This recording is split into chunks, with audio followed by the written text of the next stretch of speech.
The next stitch we're going to do is a cross stitch. Now, this stitch can be done either singly or together. The projects that we're going to do, they're going to be sitting side by side. So what we do is come out at number 1. We're going to slant our thread over to here, then insert our needle at number 2. I'll just get that thread out of the way, and go straight across to the other side through the fabric. Now, one of the things that I always advise people to do when you're doing a cross stitch is to have a nice cross stitch. You need to put your lines in there. So use your chalk marker, draw your little lines in. If you want it even more consistent in size, you can actually go mark out, right? It looks so much better than having a whole bunch of scraggly crosses going across. So you pull your thread. Now, usually what we do is some people will come across like this and then keep working, but when you're working them side by side, we do our first row first. So make sure that this distance and this distance are as equal as possible. In, oops.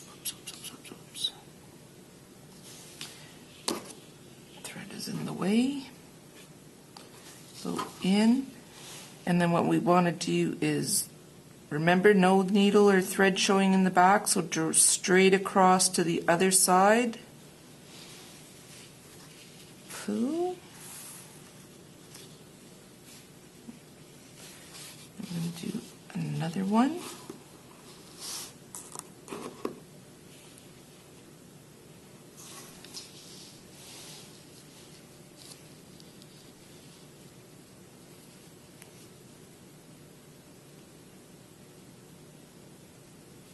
Straight across to the other side.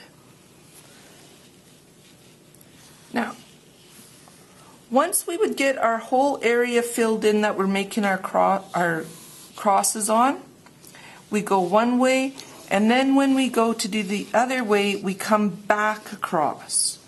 One of the things that it does is that it ensures that the ones slanting this way are all underneath, and then the ones slanting this way coming back are all sitting on top.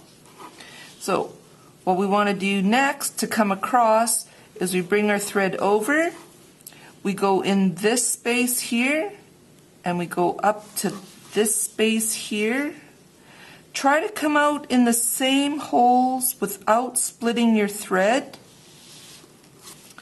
And then what's going to happen is when we pull it, whoops, don't pull too tight, like I just did there, loosely, okay, then we have our X.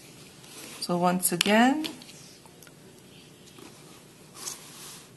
into that hole, straight across to the next one. And it's a little bit easier because that's already a pathway through the fabric.